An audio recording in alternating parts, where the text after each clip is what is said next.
ఈరోజు మా బావగారి మనవడు బర్త్డే అండి. వాడి పేరు నేనైతే ఎల్లారెడ్డి అని పిలుస్తాను. వాడి పేరైతే ప్రద్యుమ్నారెడ్డి. సో పల్లెలోనే చేసామండి మేము బర్త్డే. మా ఊరు వచ్చేసి ముత్తూరుపాడు.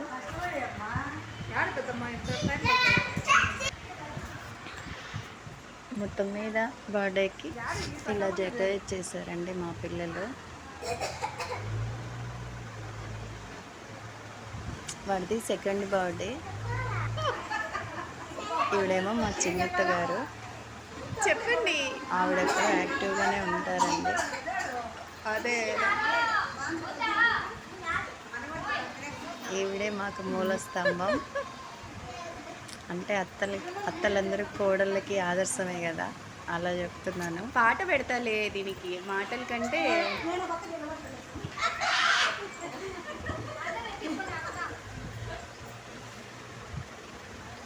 మొత్తం మీద బర్త్డే అంతా గందరగోళంగా బ్రహ్మాండంగా జరిగింది.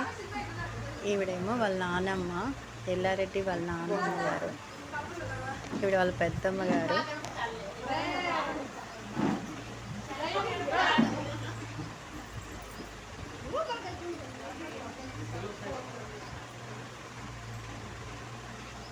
వీడు ఎప్పుడెప్పుడు కేక్ కట్ చేస్తామా అని ఎదురు చూస్తున్నాడు.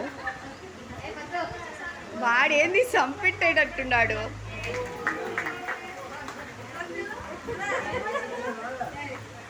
ఇక్కడ మేము తాతని అబ్బా అంటామండి కడపలో. ఆయనే వాళ్ళ అబ్బా. అబ్బా అంటే వాళ్ళ డాడీ, వాళ్ళ నాన్న, వాళ్ళ నానమ్మ. ఒక్కో చోట ఒక్కో స్టైల్ ఉంటుంది కదా పిలవడం. అబ్బా, తాత అలా డిఫరెంట్గా ఉంటాయి కదా. కొన్ని చోట్ల జేజ్నాయన అంటారు, కడపలో అబ్బా అంటారండి. అమ్మ వాళ్ళ నాన్నని తాత, నాన్న వాళ్ళ నాన్నని అబ్బా, అమ్మ వాళ్ళ అమ్మని అమ్మమ్మ అవ్వ అంటారు, నాన్న వాళ్ళ అమ్మని జేజి నానమ్మ అంటారండి.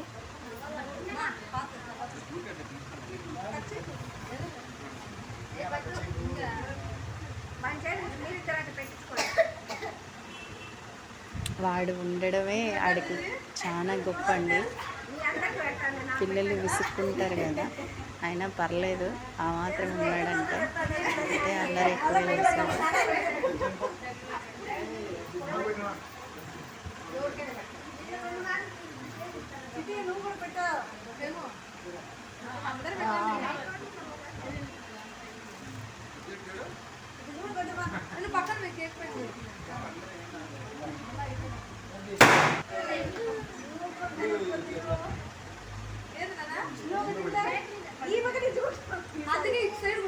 అది కేక్ మీద పడితే ముక్కలు ఇరుక్కుపోతాయి గొంతులో.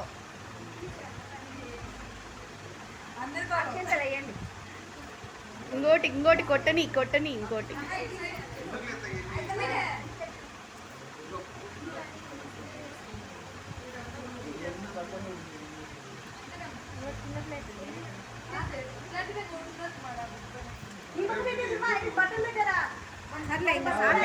వాడు కేక్ చూసిన దగ్గర నుంచి ఎప్పుడెప్పుడు దాన్ని తీసేయాలా, తినేయాలని వెయిట్ చేస్తున్నాడు.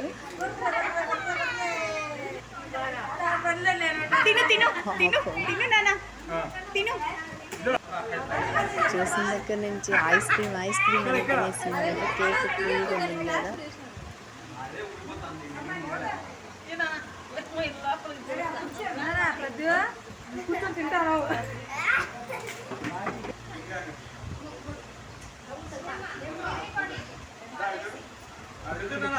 చేస్తారు చూడండి.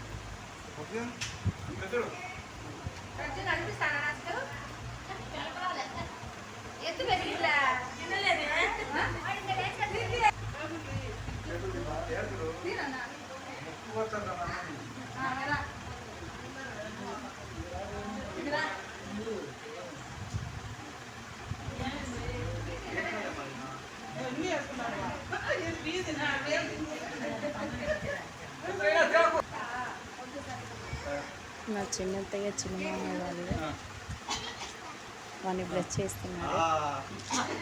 అంటే వీళ్ళ మనవరాలికి కొడుకండి.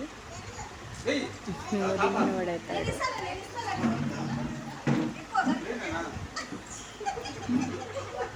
అప్పట్లో ఏజ్ గ్యాప్ ఏం పెద్దగా ఉండదు కదా, పిల్లలు తల్లులు అలానే ఇది ఉండేవారు. చాలా రోజుల వరకు పిల్లల్ని కనేవాళ్ళు కదా.